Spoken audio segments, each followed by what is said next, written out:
함께 보셔야 할 말씀은 구약성경 출애굽기 10장입니다. 오늘 2월 10일 출애굽기 10장을 읽는데 달진 않고 1절부터 20절까지 말씀만 봉독하겠습니다. 구약성경 출애굽기 10장 1절부터 20절까지 말씀, 구약성경 96면 전후를 보시면 되겠습니다. 1절부터 20절까지 말씀 함께 봉독합니다. 여호와께서 모세에게 이르시되 바로에게로 들어가라. 내가 그의 마음과 그의 신하들의 마음을 완강하게 함은 나의 표징을 그들 중에 보이기 위함이며 내가 애굽에서 행한 일들 곧 내가 그들 가운데서 행한 표징을 내 아들과 내 자손의 귀에 전하기 위함이라. 너희는 내가 여호와인 줄을 알리라. 모세와 아론이 바로에게 들어가서 그에게 이르시되 히브리 사람의 하나님 여호와께서 말씀하시기를 내가 어느 때까지 내 앞에 겸비하지 아니하겠느냐. 내 백성을 보내라. 그들이 나를 섬길 것이라. 내가 만일 내 백성 보내기를 거절하면 내일 내가 메뚜기를 내 경내에 들어가게 하리니 메뚜기가 지면을 덮어서 사람이 땅을 볼 수 없을 것이라. 메뚜기가 내게 남은 그것 곧 우박을 면하고 남은 것을 먹으며 너희를 위하여 들에서 자라나는 모든 나무를 먹을 것이며 또 내 집들과 내 모든 신하의 집들과 모든 애굽 사람의 집들에 가득하리니 이는 내 아버지와 내 조상이 이 땅에 있었던 그 날로부터 오늘까지 보지 못하였던 것이리라 하셨다 하고 돌이켜 바로에게서 나오니 바로의 신하들이 그에게 말하되 어느 때까지 이 사람이 우리의 함정이 되리이까. 그 사람들을 보내어 그들의 하나님 여호와를 섬기게 하소서. 왕은 아직도 애굽이 망한 줄을 알지 못하시나이까 하고 모세와 아론을 바로에게로 다시 데려오니 바로가 그들에게 이르되 가서 너희의 하나님 여호와를 섬기라 갈 자라 누구냐. 모세가 이르되 우리가 여호와 앞에 절기를 지킬 것인즉 우리가 남녀노소와 양과 소를 데리고 가겠나이다. 바로가 그들에게 이르되 내가 너희와 너희의 어린 아이들을 보내면 여호와가 너희와 함께함과 같으니라. 보라, 그것이 너희에게는 나쁜 것이니라. 그렇게 하지 말고 너희 장정만 가서 여호와를 섬기라. 이것이 너희가 구하는 바니라. 이에 그들이 바로 앞에서 쫓겨나니라. 여호와께서 모세에게 이르시되 애굽 땅 위에 내 손을 내밀어 메뚜기를 애굽 땅에 올라오게 하여 우박에 상하지 아니한 밭의 모든 채소를 먹게 하라. 모세가 애굽 땅 위에 그 지팡이를 들매 여호와께서 동풍을 일으켜 온 밤에 불게 하시니 아침이 되매 동풍이 메뚜기를 불어들인지라. 메뚜기가 애굽 온 땅에 이르러 그 사방에 내림에 그 피해가 심하니 이런 메뚜기는 전에도 없었고 후에도 없을 것이라. 메뚜기가 온 땅을 덮어 땅이 어둡게 되었으니 메뚜기가 우박에 상하지 아니한 밭의 채소와 나무 열매를 다 먹었으므로 애굽 온 땅에 나무나 밭의 채소나 푸른 것은 남지 아니하였더라. 바로가 모세와 아론을 급히 불러 이르되 내가 너희의 하나님 여호와와 너희에게 죄를 지었으니 바라건대 이번만 나의 죄를 용서하고 너희 하나님 여호와께 구하여 이 죽음은 내게서 떠나게 하라. 그가 바로에게서 나가서 여호와께 구하매 여호와께서 돌이켜 강렬한 서풍을 불게 하사 메뚜기를 홍해에 몰아 넣으시니 애굽 온 땅에 메뚜기가 하나도 남지 아니하니라. 그러나 여호와께서 바로의 마음을 완악하게 하셨으므로 이스라엘 자손을 보내지 아니하였더라. 아멘. 네, 감사합니다. 오늘 말씀 읽기 본문은 출애굽기 10장입니다. 우리가 앞서서 출애굽기 7장부터 9장까지 살펴보았을 때 애굽에 내린 첫 번째 재앙부터 7번째 재앙까지 살펴보았습니다. 그리고 이어지는 10장에서는 8번째 재앙과 9번째 재앙이 나옵니다. 8번째 재앙은 메뚜기 재앙이고 9번째 재앙은 흑암의 재앙인데 그 내용이 어떻게 되었는지 비슷하지만 다시 한번 좀 살펴보고 이 재앙을 통해서 교훈받을 수 있는 것이 무엇인지 잠시 생각해 보도록 하겠습니다. 우선 3절에서 내용을 보시면 또다시 7번째 재앙까지 내렸으나 여전히 하나님께서 바로의 마음을 완악하게 하셔서 그 백성들을 내보내지 않았습니다. 그럴 때 또다시 하나님께서는 모세를 시켜 바로에게 내 백성을 보내라. 하나님을 온전히 섬길 수 있도록 내 백성을 보내라고 요청하도록 명령하십니다. 그래서 3절에서 보시면 모세와 아론이 바로에게 들어가서 그에게 이르되 히브리 사람의 하나님 여호와께서 말씀하시기를 내가 어느 때까지 내 앞에 겸비하지 아니하겠느냐? 내 백성을 보내라. 그들이 나를 섬길 것이라 라고 하면서 하나님의 말씀을 다시 한번 순종하여 모세에게 가서 겸비하라. 겸손히 하나님 앞에 나아가고 하나님의 말씀이 내 백성을 보내라. 그들이 나를 섬길 것이라 라는 그 말씀을 순종하도록 한 것입니다. 그렇게 하지 않으면 이번엔 어떤 재앙이 있을 것인가가 4절부터 5절까지 나옵니다. 그것은 아까 말씀드린 것처럼 메뚜기 재앙인 것입니다. 메뚜기 재앙이 어떻게 내릴 것인가 4절 5절 보시면 내가 만일 백성 보내기를 거절하면 내일 내가 메뚜기를 내 경내에 들어가게 하리니 메뚜기가 지면을 덮어서 사람이 땅을 볼 수 없을 것이라. 메뚜기가 내게 남은 그것 곧 우박을 면하고 남은 것을 먹으며 너희를 위하여 들에서 자라나는 모든 나무를 먹을 것이며 라고 하면서 메뚜기가 지면을 덮어서 완전히 남아있는 우박으로 말미암아 큰 피해를 받았는데 그나마 남아있는 그것조차 다 먹어 없을 것이다. 이렇게 경고를 하는 것입니다. 그러자 바로의 신하들이 이제 우리가 더 이상 망할 수가 없습니다. 그래서 바로의 마음을 돌이켜서 바로 왕이시여 그들의 말을 들어주십시오라고 이렇게 요청을 하게 됩니다. 그러할 때 바로는 이렇게 말합니다. 8절에서 보시면 모세와 아론을 바로에게로 다시 데려오니 바로가 그들에게 이르되 가서 너희 하나님 여호와를 섬기라. 갈 자는 누구냐라고 말합니다. 그래 너희들 말대로 여호와 내 보내줄 테니까 여호와를 잘 섬겨라. 그런데 그러면 갈 자가 그렇게 나가서 갈 자가 누구냐라고 하겠습니다. 누가 나가게 할 것이냐라고 묻는 것입니다. 그러자 당연히 모세와 아론은 하나님께서 그 백성 전체를 주신 것이고 하나님께 온전히 절기를 짓고 제사를 드리려고 하면 남녀노소는 물론하고 그들이 기르고 있던 양과 소, 그 가축들을 다 함께 가져가야 된다. 전체가 다 애굽에서 나가게 될 것이다. 이렇게 말하게 되는 것입니다. 그러자 바로는 콧방귀를 뀌면서 그렇게 하면 안 된다. 이렇게 말합니다. 그래서 11절에 이렇게 하라고 요청합니다. 11절 보시면 그렇게 하지 말고 바로가 이렇게 말하는 것입니다. 너희 장정만 가서 여호와를 섬기라. 이것이 너희가 구하는 바니라.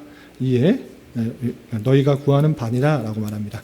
다 가면 안 된다. 다 가지 말고 섬기는 것은 장정만 가라. 그렇게 하는 것이 좋겠다라고 타협안을 제시하는 것입니다.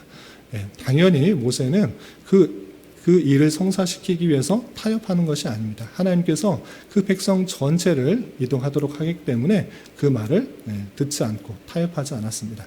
그래서 그 말이 거절의 뜻인 줄 알고 예고하였던 그 메뚜기 재앙이 내리게 되는 것입니다. 메뚜기 재앙이 어떻게 내리는가? 밤새도록 동풍이 불러서 전에도 후에도 보지 못할 어마어마한 메뚜기 떼가 덮치게 되어서 애굽의 온 땅을 뒤덮은 것입니다. 바닥이 보이지 않을 정도로 땅에 가득하게 되었고 그 남아있는 모든 나무들과 식물들, 채소들을 다 먹어치우게 된 것입니다.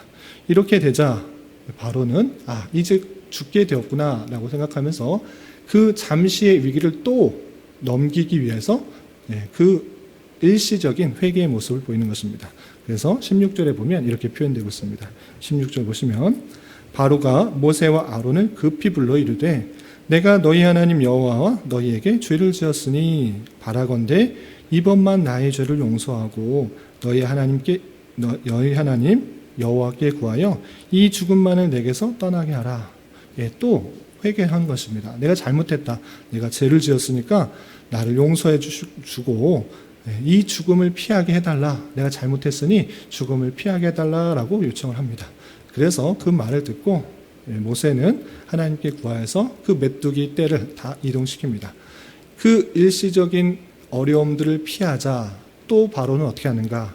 마지막 20절 보시면 여호와께서 바로의 마음을 완악하게 하셨으므로 이스라엘 자손을 보내지 아니하였더라라고 하면서 다시 마음이 완악해져서 그 어려움들이 피하게 되자 내가 왜 이 백성을 보내야 되는가? 그럴 수 없다. 여전히 완고하고 완악하고 강팍한 그 마음대로 버려두사 이 백성들을 보내지 않은 것입니다. 그리고 나서 이제 9번째 재앙이 이어집니다. 9번째 재앙은 바로에게 나아가서 묻지도 따지지도 않고 바로 내리게 됩니다. 그래서 21절 보시면 여호와께서 모세에게 이르시되 하늘을 향하여 내 손을 내밀어 애굽 땅 위에 흑암이 있게 하라. 곧 더듬을 만한 흑암이라. 흑암이 내리는 재앙을 선포하게 되고 그것은 바로에게 물어서 또 내 백성을 보내라 이렇게 묻지 않고 바로 이어서 재앙을 내리는 것입니다.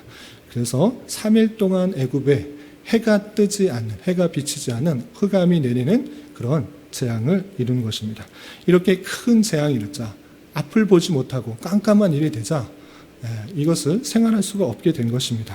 그래서 또 바로는 자신의 잘못들을 뉘우치면서 이렇게 말합니다.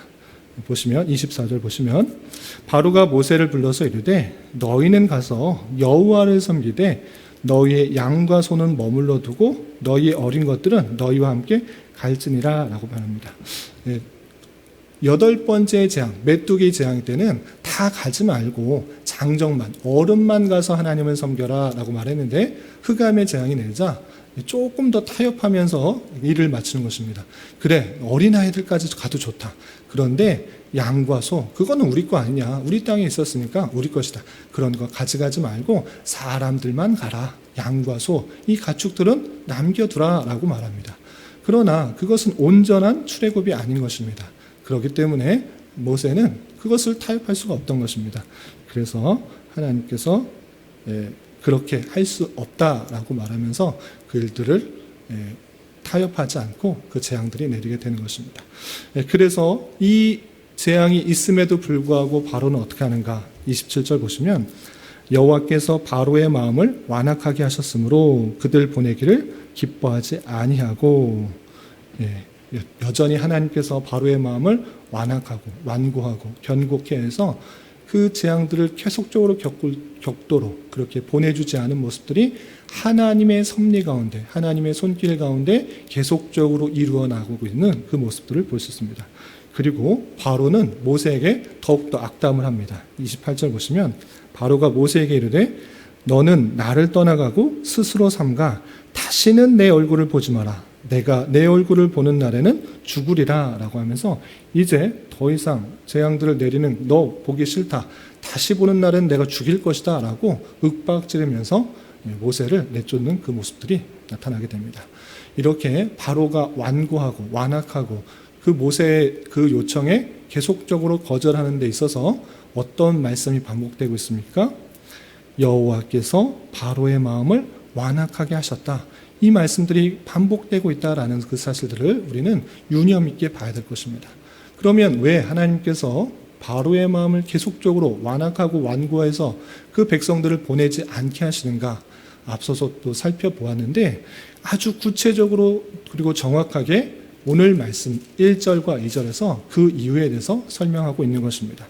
10장 1절, 2절 그 목적이 무엇인지 다시 한번 살펴보도록 하겠습니다. 10장 1절, 2절 보시면 여호와께서 모세에게 이르시되 바로에게로 들어가라. 내가 그의 마음과 그의 신하들의 마음을 완강하게 함은 하나님께서 바로와 신하들의 마음을 완강하게, 완악하게, 강팍하게 하신다라고 했습니다. 하나님께서 하시는 것입니다. 왜 그렇게 하셨는가? 그 이유에 대해서 이렇게 표현하고 있습니다. 1절 말미에 보면 나의 표징을 그들 중에 보이기 위함이다. 내가 보일 표징들을 보내기 위함이다. 내가 많은 표징들을 보여야 되는데 갑자기 마음이 변해서 보내주면 내가 보일 표징들이 다 못 보여주는 것이다.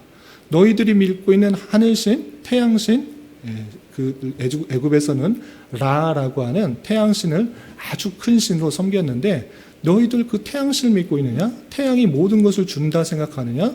태양이 있어야 우리가 생활하고 또 곡식들이 자라고 우리에게 풍성을 준다 생각하느냐? 내가 너희들이 믿는 그 태양신 없애보겠다. 3일 동안 네가 의지하는 태양 없애보겠다. 내가 표징을 보이면서 너희들이 믿고 있는 이 땅에 보이는 어떠한 것도 신뢰의 대상이 아니고 의지의 대상이 아니라는 것들을 보여주겠다. 하나님만이 참된 신이라는 것들을 보여주는 것이다. 너희들이 마음들을 계속적으로 완강하고 강팍하게 하여서 보내지 않는 것은 내가 내 표징들을 충분히 보여주기 위함이다. 10가지 재앙을 보여주면서 오직 이 땅에 믿으시는 유일신인 하나님밖에 없다. 이 세상의 모든 것을 창조하시고 주관하시고 다스리는 섭리하시는 분은 하나님밖에 없다라는 그 표징들을 보이기 위해서 하나님께서 바로와 그 시내들의 마음들을 완악하게 완강하게 그렇게 하시고 있는 그 섭리를 우리는 살펴볼 수가 있는 것입니다. 또한 2절에는 이렇게 표현되어 있습니다. 2절 보시면 내가 애굽에서 행한 일들 곧 내가 그들 가운데에서 행한 표징을 내 아들과 내 자손의 귀에 전하기 위함이라. 너희는 내가 여호와인 줄 알리라. 이스라엘 애굽 백성들만 그렇게 아는 것이 아니라 이스라엘 백성들도 차자손손이 여호와 하나님이 어떠한 분이신지를 깨닫기 위함이다. 하나님께서 이 모든 일들을 통해서 출애굽하게 하셨고 그 출애굽의 역사는 하나님께서 아브람과 이삭과 야곱에게 언약하였던 그 언약의 실현이다. 언약을 하셨던 것을 끝까지 지켜 이루시는 여호와 하나님이시다. 이전에는 전능의 하나님으로만 보였지만 이제 언약을 지키시는 언약의 하나님 여호와 하나님이신 줄을 알게 할 것이다 라는 것을 보여주는 것입니다. 하나님께서 약속하셨는데 선조에게 약속하셨는데 까맣게 잊고 있다가 약속을 안 지켰다? 그거 아니다. 하나님께서는 그 약속을 신실하게 4대 만에 되돌아오게 될 것이라는 그 약속을 분명히 지키시고 그것은 메시아를 통해서 구원케 하시는 그 놀라운 역사가 그 택하신 백성들에게 일어날 것을 계속적으로 알려주고 있다라는 것을 보여주기 위한 것이다. 이스라엘 백성들, 택하신 백성들 그 구원은 오직 하나님의 주권 가운데 하나님의 은혜 가운데 하나님의 열심 가운데 드러나게 된다는 것을 이스라엘 자자손손이 깨닫게 되게 하기 위해서 이런 일들을 행하고 있다는 것을 보여준 것입니다. 모세의 능력으로 통해서 구원받는 것도 아니고 바로의 마음이 너그럽고 의로워서 선해서 출애굽이 일어나는 것이 아니고 오직 하나님의 구원에 대한 열정과 구원에 대한 열심이 그 백성들을 향해서 계속적으로 이루어지고 있다는 것을 이 10가지의 재앙을 통해서 계속되는 재앙을 통해서 알려주기 위함이다라는 것을 잘 생각해 볼 수가 있어야 될 것입니다. 이러므로 말미암아 우리는 어떤 것을 성경을 통해서 깨달아야 되는가? 하나님께서 그 택하신 백성들을 구원하시기 위해서 계속적으로 언약해 주시고 나타나 주시고 그 열심으로 이끌어 가시는 하나님의 놀라운 섭리를 우리는 발견할 수가 있어야 될 것입니다. 그리고 그 은혜가 예수 그리스도를 통해서 드러났고 그리고 그 예수 그리스도가 오신 지도 2000년이 지난 이 시점이지만 하나님께서 우리에게 은혜를 주셔서 예수 그리스도를 믿게 하셨고 믿음으로 말미암아 구원받게 하셨고 언약 백성이 되게 하셨다는 그 놀라운 사실에 감사 찬송하는 그런 삶을 살아가야 될 것입니다. 그리고 또한 일과 사건 이 모든 것들이 바로에게 달려있는 것이 아니라 하나님의 섭리의 손길에 있다라는 사실들을 우리는 늘 생각해 봐야 될 것입니다. 그래서 바로 당장에 내가 계획하고 기대하고 또 원하는 것들이 당장에 일어나지 않는다고 할지라도 낭망하거나 좌절하고 또 슬퍼할 것이 아니라 하나님의 때에 하나님의 방법으로 가장 선하게 역사하신다는 그 사실들을 잊지 말아야 할 것입니다. 모세가 계속적인 실패를 거듭했을 때 낭망하고 좌절하기 쉬울 수도 있었을 것입니다. 그러나 그 모든 것들은 하나님께서 오늘 말씀하신 것처럼 표징을 보이시고 여호와 하나님을 드러내게 되시기 위한 하나님의 섭리 작전 가운데 있다는 사실들을 우리는 잘 살펴봐야 될 것입니다. 하나님께서는 모든 악한 것도 바꾸어서 선을 이루시는 모든 것을 합력하여 하나님의 선한 작정을 이루시는 그 계획 가운데 있다는 사실들을 잊지 말고 우리는 눈에 보이는 결과에 일희일비하는 것이 아니라 주어진 사명들을 말씀에 순종하면서 잘 감당하는 삶을 힘있게 살아가기에 힘써야 될 것입니다. 하나님의 놀라운 섭리 작정 가운데 있다는 사실을 기억하며 우리는 더욱더 맡겨진 일들에 최선을 다하고 또 그 과정에 있어서 감사와 찬송을 돌리며 살아가는 자가 되어야 될 것입니다. 오늘 하루 또 한평생 살아가실 때 이런 말씀의 교훈에 따라 힘있게 살아갈 수 있는 저와 여러분 되시기를 주님의 이름으로 부탁을 드립니다. 기도하겠습니다. 하나님 아버지 감사합니다. 오늘 말씀을 통해서 애굽의 바로가 이스라엘 백성들을 보내주지 않음으로 말미암아 발생한 8번째와 9번째 재앙을 살펴보았습니다. 이런 말씀을 대하는 자로서 이 모든 일들이 하나님의 손안에 있는 역사였다라는 사실들을 잊지 않게 하여 주시고 당장의 눈에 보이는 원하지 않는 현실로 인하여 너무 낭망하거나 좌절하지 않게 하여 주시고 모든 것을 합력하여 선을 이루시며 하나님의 어떠한 신들을 드러내시기 위한 놀라운 하나님의 방편인 줄 알아 주님의 선하신 인도하심들을 잘 깨달을 수 있도록 인도하여 주옵시며 결과는 주께 맡기며 우리는 주어진 말씀에 오직 순종하기에 힘쓰며 살아갈 수 있는 자 되게 하여 주시옵소서. 주님, 얼마 전 튀르키예와 시리아의 큰 지진으로 인하여 수많은 사상자와 이재민이 발생했습니다. 주님, 진노 중이라도 긍휼을 베푸시옵시며 인간의 연약함과 한계를 잘 깨닫게 하여 주시고 하루하루의 소중함과 언제 부르실지 모르는 이 세상에서 더욱더 천국 소망을 가지며 맡겨진 일에 충성과 최선을 다하며 살도록 인도하여 주시옵소서. 주님, 교회 내 육체의 질병과 정신적 연약함으로 병원의 도움을 받는 여러 지체들이 싸우니 지켜주시고 건강하게 잘 회복되고 치유되도록 인도하여 주시며 직장과 사업장의 문제로 가족의 전도와 학업을 위해 주님께 간절히 부르짖며 나아가는 여러 지체들이 싸우니 주님 그들과 함께하여 주시고 그들의 기도 응답해 주시사 우리의 기대와 바람보다 훨씬 더 풍성한 것으로 채워주시는 하나님을 깊이 경험할 수 있는 기회 되도록 인도하여 주시옵소서. 오늘 저녁에 있는 금요 기도에도 함께하여 주실 줄 믿으며 이 시간 각자 주님께 간절히 간구하는 기도 제목 주님께서 들으시고 가장 선한 것들로 응답하여 주시옵소서. 예수님의 이름으로 기도 올리옵나이다. 아멘.